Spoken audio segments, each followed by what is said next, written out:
नमस्कार दोस्तों, आप सभी का हमारे ठाकुर सर यूट्यूब चैनल में हार्दिक स्वागत और अभिनंदन। आज का हमारा वीडियो संबंधित है 12th एग्रीकल्चर के स्टूडेंट के लिए और यह आने वाली जो अभी भर्ती है भी चल रही है सुपरवाइज़र के लिए, उससे भी संबंधित है। दोस्तों, हम प्रमुख फर्टिलाइज़र खादों के बारे में चर्चा करेंगे जो उर्वरक किस प्रकार से लाभ पहुंचाते हैं और उनका क्या महत्व है।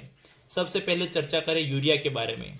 मित्रों, यूरिया जो होता है इसका फार्मूला है NH2CO NH2, इसमें कार्बन पाया जाता है और साथ में ये जो फार्मूला इसके आधार पर हम कह सकते हैं कि इसमें एमाइड समूह पाया जाता है।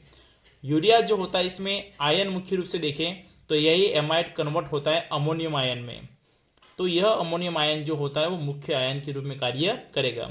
विशेष बात की चर्चा देखें, यूरिया से अमोनियम कार्बोनेट बनता है और इसी अमोनियम कार्बोनेट के विखंडन से एक धनायन और ऋणायन का निर्माण होता है, जिसमें धनायन के रूप में अमोनियम बनता है और ऋणायन के रूप में कार्बोनेट का निर्माण होता है। और ये जो अमोनियम बना है यह सूक्ष्म जैविक क्रियाओं के द्वारा सूक्ष्म जीवों के द्वारा दो बैक्टीरिया विशेष हैं, नाइट्रोसोमोनास और नाइट्रोबैक्टर, और यह दोनों जीवाणु इस अमोनियम को नाइट्राइट में और नाइट्राइट जो होता है फिर नाइट्रेट के अंदर कन्वर्ट होता है और इस प्रकार से यूरिया जो होता है उसकी जो पौधों को प्राप्ति होती है वह नाइट्रेट के रूप में और अमोनियम के रूप में होती है। मित्रों, जितने भी खाद्य होती हैं जहां पर अमोनियम जो होता है वह उस नाइट्रेट के अंदर कन्वर्ट होता है, उसमें साथ में बनता है नवजात हाइड्रोजन और ये नवजात हाइड्रोजन मिट्टी को अम्लीय बनाता है। अर्थात हम कह सकते हैं कि यूरिया का ज़्यादा उपयोग करेंगे तो यह मिट्टी को अम्लीय बनाएगा। दूसरी खाद है कैल्शियम अमोनियम नाइट्रेट। यहाँ पे इसका फार्मूला जो है 5CaNO3 Holt wise dot NH4NO3 dot 10H2O है। यहाँ डॉट के बाद में जो H2O लिखे हैं यह क्रिस्टलियन जल जो होता है उसके रूप में पाए जाते हैं। कौन कौन से आयन है इसके अंदर? तो सबसे पहला कैल्शियम हो गया 2+, उसके बाद में अमोनियम NH4+ और NO3-। तो यहाँ पर कैल्शियम अमोनियम और आयन नाइट्रेट आयन पाए जाते हैं। इस खाद को हम विशेष रूप से देखें तो किसान खाद या कैन भी कहते हैं और इसको उदासीन उर्वरक भी कहा जाता है। मित्रों, ऊपर वाली जो खाद हमने यूरिया देखी थी इसमें अमोनियम कन्वर्ट हो रहा था नाइट्रेट में, और जो भी जहां पर भी अमोनियम नाइट्रेट में बदलता है वहां एक विशेषता रहती है। क्या विशेषता है? तो यह खाद अम्लीय होती है, अर्थात मिट्टी को अम्लीय बनाती है। परंतु यहाँ पर देखिए आप कि इसमें साथ में कैल्शियम होता है और कैल्शियम होने की वजह से इसको किसान खाद कैन या उदासीन उर्वरक कहते हैं। क्यों? क्योंकि यह कैल्शियम होता है और कैल्शियम हमेशा जो होता है इस अम्लीय मिट्टी को उदासीन करने में उपयोग किया जाता है। जिस खेत की मिट्टी अम्लीय हो जाए, यदि उसमें हम चूने का उपयोग करें CaCO3 का, तो या इस प्रकार से यदि हम कैल्शियम कार्बोनेट का उपयोग करेंगे तो यह कैल्शियम उस मिट्टी की अम्लीयता को दूर करके उदासीन बनाने में हेल्प करता है। तो यहाँ तो साथ में पहले से ही कैल्शियम है, इस वजह से इसको किसान खाद या उदासीन उर्वरक भी कहते हैं। तीसरे नंबर की खाद है हमारे लिए अमोनियम सल्फेट। इसका फार्मूला है NH4 होल्ट वाइज SO4। इसके अंदर भी दो आयन हैं, NH4+ और SO4(2)। दोस्तों, इसके अंदर विशेष बात यह है जिस प्रकार से यूरिया में थी वैसे इसमें भी जो अमोनियम होगा वह नाइट्राइट में कन्वर्ट होगा और यही नाइट्राइट जो होता है वापस नाइट्रेट में कन्वर्ट होगा। अर्थात हम कह सकते हैं कि यह खाद भी अम्लीय प्रभाव उत्पन्न करती है। चौथे नंबर की खाद है डाई अमोनियम फॉस्फेट, जिसको हम आमतौर पे DAP के रूप में जानते हैं।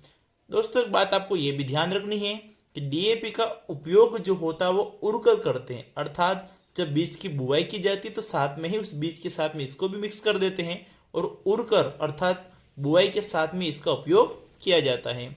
इसका फार्मूला है डाई अमोनियम, अर्थात अमोनियम के यहाँ पर दो अणु होंगे तो NH4 होल्ट वाइज HPO4। यहाँ पर दो आयन है NH4+ और साथ में HPO4(2)। विशेष बात यह है कि यह उच्च विश्लेषण उर्वरक कहलाता है। अब आ रही है हमारे सामने पांचवें नंबर की खाद जिसका नाम है सिंगल सुपर फॉस्फेट। इसका फार्मूला है CaH2PO4 Holt wise dot H2O। यहाँ पर दो आयन Ca2+ और H2PO4- है। विशेष बात यहाँ पर यह है कि यह फॉस्फेट उर्वरकों में सबसे लोकप्रिय है। सबसे लोकप्रिय फॉस्फेटिक उर्वरक सिंगल सुपर फॉस्फेट ही है और सर्वप्रथम इसका उत्पादन लॉस नामक वैज्ञानिक ने किया था। तो इस प्रकार से ये हमारा पांचवा पॉइंट भी क्लियर होता है।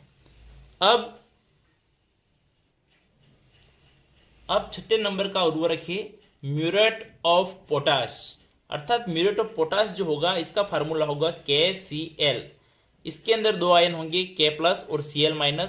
साथ में विशेष बात यह है कि यह क्षारीय मृदा के अंदर विषैला प्रभाव डालता है और जड़ों में ग्रंथियां बढ़ाता है। अब ये जड़ों में ग्रंथियां का तात्पर्य यह है कि जो दाल कुल के पौधे होते हैं, जैसे सोयाबीन है, उसके बाद में हम देखें मूंग है, उड़द है, तो यह दाल कुल की पौधों की जो जड़ें होती है उसमें छोटी छोटी गांठें पाई जाती हैं।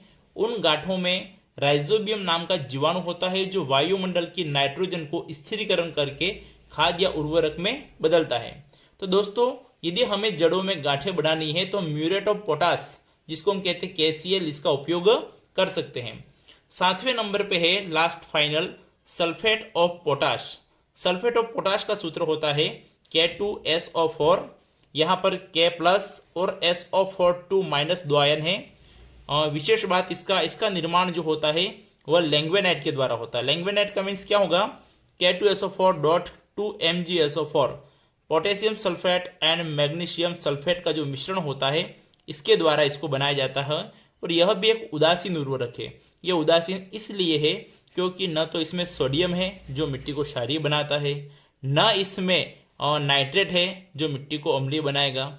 तो इस प्रकार से यह उदासीन उर्वरक की भांति कार्य करता है। हमने जितने भी 7 उर्वरक पढ़े अभी, उनके फार्मूला जो होंगे वह आपको विशेष रूप से याद होने चाहिए ताकि आप आयनों का निर्माण खुद अपने हाथों से स्वयं भी कर सके। यह एग्रीकल्चर सुपरवाइजर के लिए भी इम्पोर्टेंट है और कक्षा 12th के विद्यार्थियों के लिए तो बहुत ही ज़्यादा महत्वपूर्ण है। इसी प्रकार के बेहतरीन वीडियो देखने के लिए आप ठाकुर सर यूट्यूब चैनल को लाइक, सब्सक्राइब और शेयर करें। धन्यवाद। जय हिंद, जय भारत।